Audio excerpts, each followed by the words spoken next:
Hello friends, welcome back to my channel. Friends, आज है हमारा माउंट आबू डे 3 और आज का दिन थोड़ा थकाने वाला ज़रूर है, लेकिन उतना ही ज़्यादा शांत और स्पिरिचुअल भी है। सुबह माउंट आबू की ठंडी हवा, होटल के बाहर खड़ी हमारी टैक्सी और आज का पूरा प्लान माउंट आबू के फेमस मंदिर और टूरिस्ट प्लेसेस। आज हमने 2000 रुपये में पूरे दिन की टैक्सी ली। तो चलिए शुरू करते हैं आज का ये खूबसूरत सफ़र। तो फ्रेंड्स, आज की हमारी सबसे पहली डेस्टिनेशन है शंकर मठ। और सच बताऊं, यहाँ आते ही मन अपने आप शांत हो जाता है। शंकर मठ का संबंध महान संत आदि शंकराचार्य जी से भी माना जाता है, जो अद्वितीय वेदांत दर्शन के प्रवर्तक थे। अद्वितीय का मतलब होता है आत्मा और परमात्मा जो है अलग नहीं है। यही सोच इस मठ की आत्मा है। तो चलिए फ्रेंड्स, इस मठ के अंदर चलते हैं। यह मठ जो है सदियों से साधु संतों और ध्यान करने वालों के लिए एक महत्वपूर्ण स्थान रहा है। यहाँ ना ज़्यादा भीड़ है, ना कोई शोर, बस चारों तरफ शांति और सुकून। चारों ओर हरियाली, पहाड़ों के बीच बसा ये मठ ध्यान और आत्मचिंतन के लिए परफेक्ट जगह है। यहाँ आकर ऐसा लगता है जैसे मन धीरे धीरे अपनी सारी परेशानियाँ छोड़ रहा हो।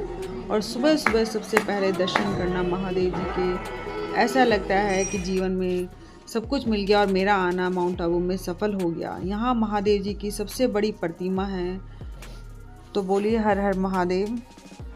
सुबह सुबह महादेव के दर्शन करने के बाद मुझे लगा कि मेरा तो आना ही सफल हो गया। यह मठ हमें सिखाता है कि असली सुख जो है बाहर की चीज़ों में नहीं, अंदर की शांति में होता है। माउंट आबू की यात्रा में शंकर मठ एक ऐसी जगह है जहाँ आप सिर्फ घूमते ही नहीं बल्कि खुद को महसूस करते हैं। यहाँ कर ऐसे लगा जैसे मन धीरे धीरे अपनी सारी परेशानियाँ छोड़ रहा हो। और अगर आप भीड़ भाड़ वाली जगह से दूर कुछ पल खुद के साथ बिताना चाहते हैं तो शंकर मठ आपके लिए बहुत ही अच्छी जगह है, आपको ज़रूर आना चाहिए।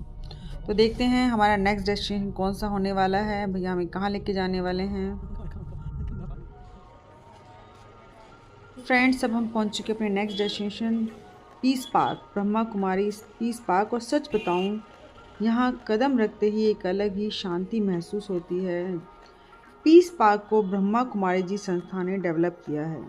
इस जगह को ख़ास तौर पर इस सोच के साथ बनाया गया है कि आज की भागदौड़ भरी ज़िंदगी में हर इंसान को कुछ पल अंदर से पीस के, शांति के मिल सकें। फ्रेंड्स, यह पार्क जो है सिर्फ घूमने की जगह नहीं है, बल्कि मन को शांत करने की भी जगह है। चारों तरफ हरियाली, साफ सुथरे रास्ते, हल्की हल्की ठंडी हवा और एक छोटा सा सन्नाटा जो डराता नहीं बल्कि सुकून देता है। यहाँ आकर ऐसा लगता है जैसे मन अपने आप ही स्लो हो गया हो। कोई जल्दबाजी नहीं, कोई शोर नहीं, बस आप और आपकी सोच। यहाँ से आप थोड़ी शॉपिंग भी करके कंट्रीब्यूशन कर सकते हैं।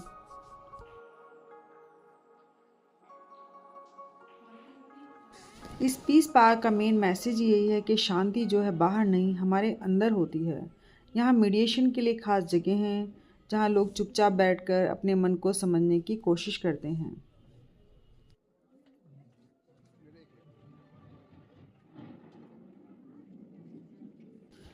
यहाँ पे ब्रह्मा कुमारी में कुंभकर्ण शो चल रहा था, थोड़ी देर हमने वो भी देखा। बहुत ही अच्छा प्यारा शो था।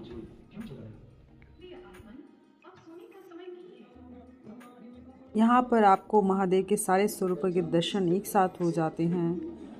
हर हर महादेव।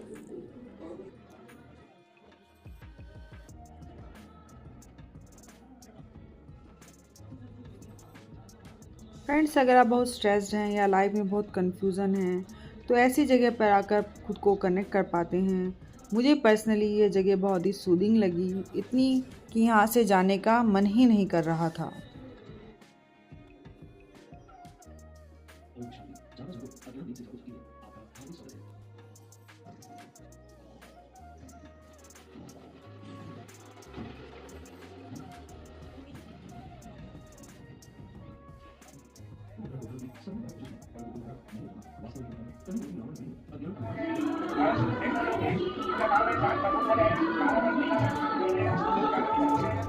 उठो भैया। तब हम चलते हैं ब्रह्मा कुमारी स्थित बगीचे की तरफ।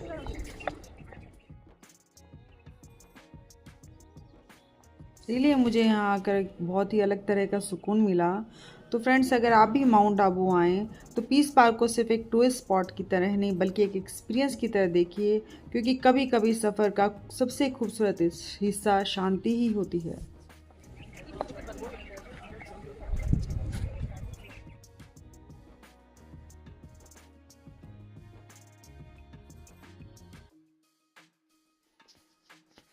यहाँ वाकई में बहुत ज़्यादा पीस है, सुकून है। आप आएँ तो ज़रूर विज़िट करें। यहाँ आपको आकर के बहुत ही ज़्यादा शांति मिलेगी। ये है यहाँ पे चमत्कारी गुफा।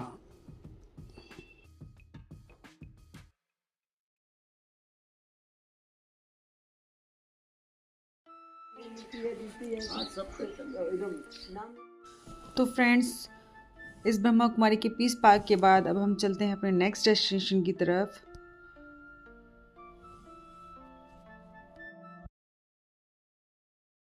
तो फ्रेंड्स, अब हम आ चुके हैं अपने नेक्स्ट डेस्टिनेशन पर, जो कि है गुरु शिखर।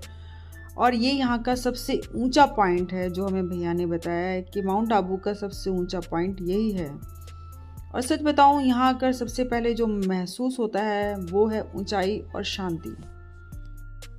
फ्रेंड्स, गुरु शिखर माउंट आबू ही नहीं बल्कि पूरे राजस्थान का सबसे ऊंचा स्थान है, जिसकी ऊंचाई लगभग 1722 मीटर मानी जाती है। जैसे जैसे हम ऊपर जाते हैं हवा और ठंडी होती जाती है। ये है भगवान दत्तात्रेय का प्राचीन मंदिर, जो कि गुरु शिखर पर स्थित है। भगवान दत्तात्रेय को ब्रह्मा, विष्णु और महेश तीनों का अवतार माना जाता है। यह मंदिर बहुत छोटा और सादा है, लेकिन इसकी एनर्जी बहुत ज़्यादा स्ट्रॉन्ग है। यहाँ आकर ऐसा लगता है जैसे मन अपने आप शांत हो गया हो। ऊपर से दिखने वाला व्यू वाकई में सांस रोक देने वाला होता है। यहाँ पे इनकी पादुका रखी हुई है।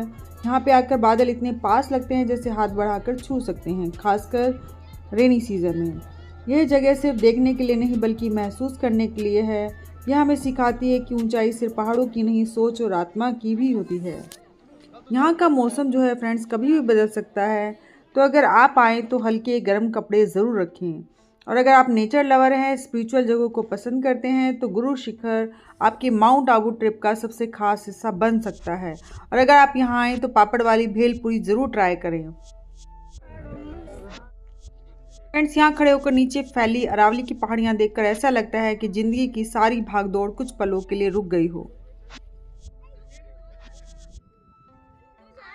फ्रेंड्स, अब हम आ चुके हैं माउंट आबू स्थित शूटिंग पॉइंट की तरफ। शूटिंग पॉइंट जो है माउंट आबू का एक बहुत ही फेमस और सीनिक व्यू पॉइंट होता है। ये जगह जो है अपनी गहरी खाई, हरियाली, पहाड़ी व्यूज़ और शांति के लिए जानी जाती है। नाम से ही क्लियर है यहाँ पर कि बॉलीवुड मूवीज़ और सॉन्ग की शूटिंग हो चुकी है, इसलिए इसे शूटिंग पॉइंट कहा जाता है।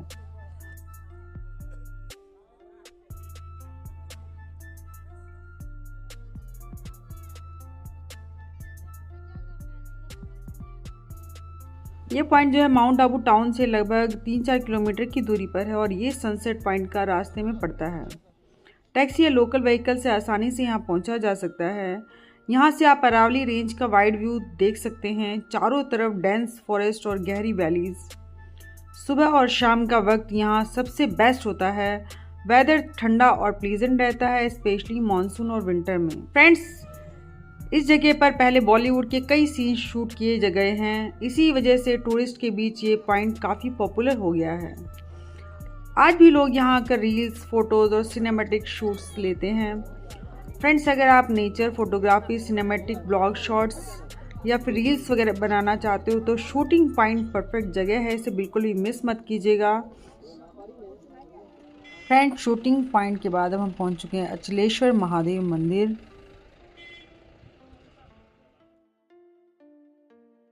यहाँ आते ही एक अलग गंभीरता और शक्ति महसूस होती है।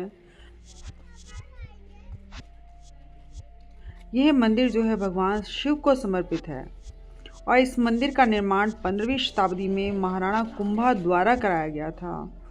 महाराणा कुंभा मेवाड़ के सबसे शक्तिशाली शासकों में से एक थे। और उन्होंने फ्रेंड्स माउंट आबू में कई ऐतिहासिक और धार्मिक निर्माण भी कराए। ये वाकई में देखने में बहुत प्राचीन लग रहा था। इसकी मेंटेनेंस काफ़ी लो है, इसकी ज़्यादा मेंटेनेंस नहीं की गई, तो देखने में बहुत ही पुराना मंदिर नज़र आता है। आप देख सकते हैं वीडियोस में। माना जाता है कि इस मंदिर में भगवान शिव के पैरों के निशान मौजूद हैं, अंगूठे के निशान मौजूद हैं। तो थोड़ा सा आपको डीपली वहाँ जाके देखना पड़ता है। वो दिखाते हैं, बहुत अच्छे से दिखाते हैं, दर्शन कराते हैं। इसी कारण से अचलेश्वर मंदिर को अचलेश्वर यानी जो कभी विचलित ना हो कहा जाता है। यह मान्यता इस बात का प्रतीक है कि भगवान शिव यहाँ अचल रूप से विराजमान है। मंदिर परिसर जो है बहुत ही ज़्यादा शांत है। चारों तरफ पहाड़, पुरानी दीवारें और इतिहास की गूंज। यहाँ खड़े होकर ऐसा लगता है जैसे समय जो है पीछे चला गया हो। ये क्षेत्र जो है हमें राजपूताना इतिहास की झलक दिखाता है। और फ्रेंड्स, जैसे ही हम मंदिर में एंटर करने वाले थे, एक लंगूर ने केले की टहनी इतनी जोर से हमारे ऊपर गिराई। बड़ा अच्छा वेलकम हमारा हुआ। यहाँ बैठकर कुछ पल आंखें बंद करने का मन करता है। ना कोई जल्दी, ना कोई शोर, बस श्रद्धा और सुकून। भगवान, अगर आप भक्त हैं या ऐतिहासिक मंदिरों में इंटरेस्ट रखते हैं तो अचलगढ़ मंदिर आपके लिए विजिट करने लायक जगह है। आपको जरूर आना चाहिए। फ्रेंड्स, ये है वो मंदिर जहाँ पर भगवान शिव का अंगूठा विराजमान है।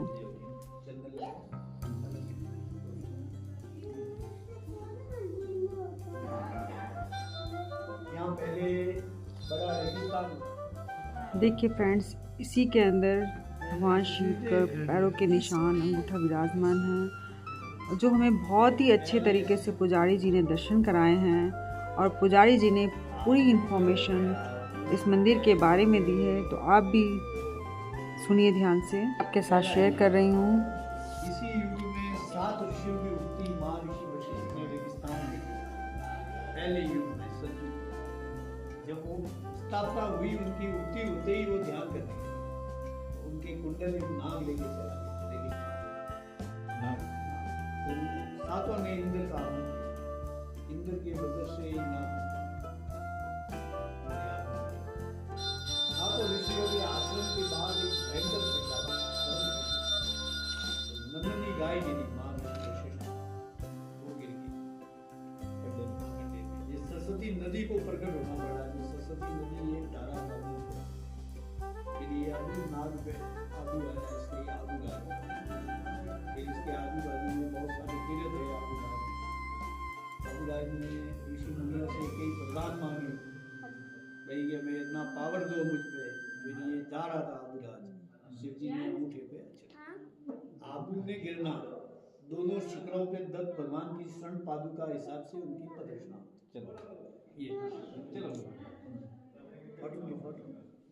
तो फ्रेंड्स, ये थी इस मंदिर से जुड़ी कहानी और रहस्य। तो फ्रेंड्स, अगर आप माउंट आबू आएँ तो इस मंदिर को विजिट करना ना भूलें। माउंट आबू की यात्रा में यह मंदिर इतिहास, आस्था और शांति का बहुत ही खूबसूरत संगम है। अब हम अचलेश्वर मंदिर के बाहर आ चुके हैं। फ्रेंड्स, इस मंदिर के पास में एक और जैन मंदिर बना हुआ है, तो चलिए वहाँ पे भी चलते हैं। फ्रेंड्स, अब हम आ गए श्री शांतिनाथ जी जैन मंदिर की तरफ। तो चलिए, जो कि अचलगढ़ मंदिर के पास ही है। फ्रेंड्स, यह पावन मंदिर जैन धर्म के 16वें तीर्थकर भगवान शांतिनाथ को समर्पित है। भगवान शांतिनाथ का जीवन हमें अहिंसा, संयम और आत्म शांति का संदेश देता है। इसी शांति की अनुभूति इस मंदिर में कदम रखते ही महसूस होने लगती है। ये मंदिर भव्यता से ज़्यादा सादगी और शांति के लिए जाना जाता है। चारों ओर सन्नाटा, नमोकार मंत्र की गूंज और ध्यान में लीन श्रद्धालु। माउंट आबू वैसे ही एक शांत हिल स्टेशन है, और जब इसमें जैन मंदिर की पवित्रता जुड़ जाती है तो अनुभव और भी दिव्य हो जाता है। यहाँ बैठकर कुछ पल ध्यान लगाने से मन के सारे शोर अपने आप ही शांत हो जाते हैं। यह मंदिर एक शांत इलाके में स्थित है। यहाँ पे टैक्सी या अपने वाहन से आप आसानी से पहुँच सकते हैं। फ्रेंड्स, मेरे लिए एक मंदिर ही नहीं बल्कि ऐसा अनुभव है जहाँ खुद से मिलने का मौका मिलता है। अगर आप भी माउंट आबू आएँ तो यहाँ कुछ पल ज़रूर बिताएं। तो फ्रेंड्स, अब हम पहुँच चुके हैं माउंट आबू की सबसे फेमस और सबसे ज़्यादा रेस्पेक्टेड जगह देलवाड़ा जैन टेम्पल। ये जगह सिर्फ एक मंदिर नहीं बल्कि कला, भक्ति और इतिहास का चमत्कार है। इस मंदिर का निर्माण 11वीं से 13वीं शताब्दी के बीच हुआ। इन मंदिरों का निर्माण चालुक्य राजाओं के समय जैन व्यापारियों द्वारा करवाया गया था। जैन धर्म के तीर्थकरों को समर्पित है। यह मंदिर और पूरी दुनिया में अपनी सफ़ेद संगमरमर की बारीक नक्काशी के लिए मशहूर है। यहाँ का आर्किटेक्चर ऐसा है जो सांस रोक दे। यहाँ की नक्काशी इतनी ज़्यादा बारीक महीन है कि यकीन करना मुश्किल हो जाता है कि ये सब पत्थर से बनाया गया है।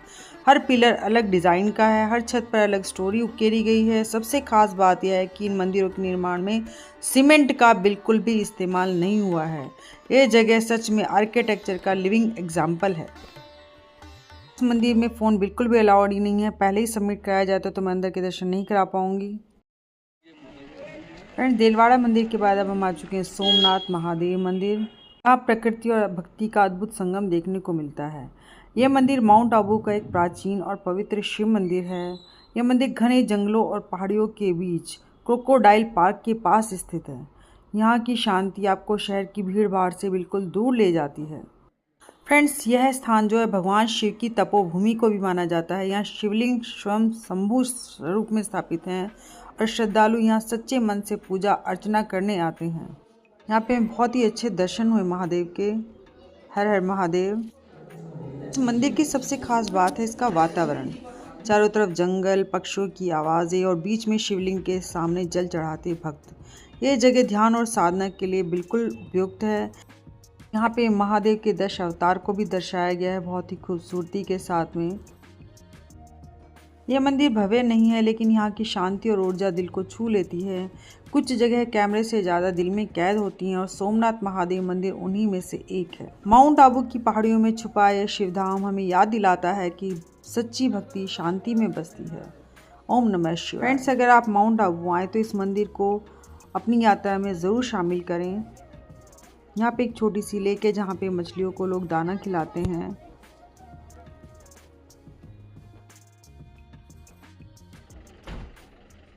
माउंट आबू में मैंने देखा कि लंगूर बहुत ज़्यादा हैं। मुझे बंदर तो नहीं दिखाई दिए, बट लंगूर बहुत ज़्यादा थे यहाँ पे।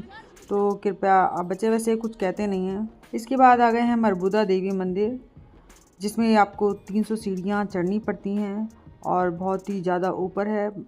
समय की कमी की वजह से हम यहाँ पर नहीं जा पाए, नेक्स्ट टाइम ज़रूर जाएंगे। फ्रेंड्स, यात्रा सिर्फ जगहों की नहीं होती, यात्रा होती है अंदर की शांति की। मंदिरों के दर्शन के बाद एक बार फिर हम निकल पड़े माउंट आबू की सबसे खूबसूरत जगह नक्की लेक की ओर। शाम का वक्त था, झील के चारों तरफ हलचल थी और बाज़ारों में रौनक। हमारा मन था कि आज सनसेट पॉइंट और हनीमून पॉइंट और पास में स्थित टोड रॉक भी देखें, क्योंकि ये सभी जगह नक्की लेक के आसपास ही हैं। लेकिन पूरे दिन की यात्रा और दर्शन के बाद हम काफ़ी थक चुके थे, इसलिए हमने तय किया कि ज़्यादा भागदौड़ नहीं करेंगे और बस झील के सुकून को महसूस करेंगे।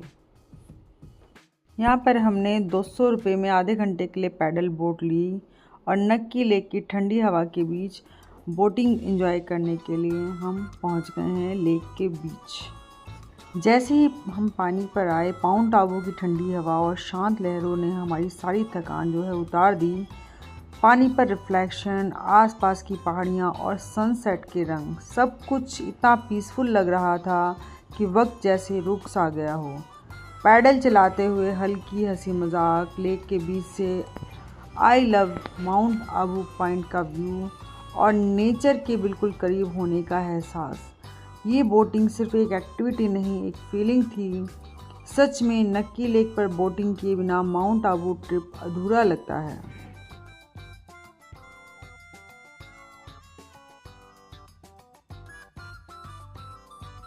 यहाँ पर नेचर के साथ कनेक्ट होने का मौका भी मिलता है। मानिए फ्रेंड्स, पैडल चलाते चलाते मेरे पैर दर्द हो गए। फ्रेंड देखिए, लेक के दौरान ये माउंट आबू पॉइंट, हमने कहा कि यहाँ तक तो हमें ज़रूर ही जाना है और हम फाइनली पैडल चलाते इस पॉइंट तक पहुँच गए। और रियली ये एक खूबसूरत एहसास था। यहीं पर थोड़ी देर रुककर हमने थोड़े मोमेंट्स एंजॉय किए, फ़ोटोज़ और वीडियो शूट किए और फिर धीरे धीरे रात होने लगी।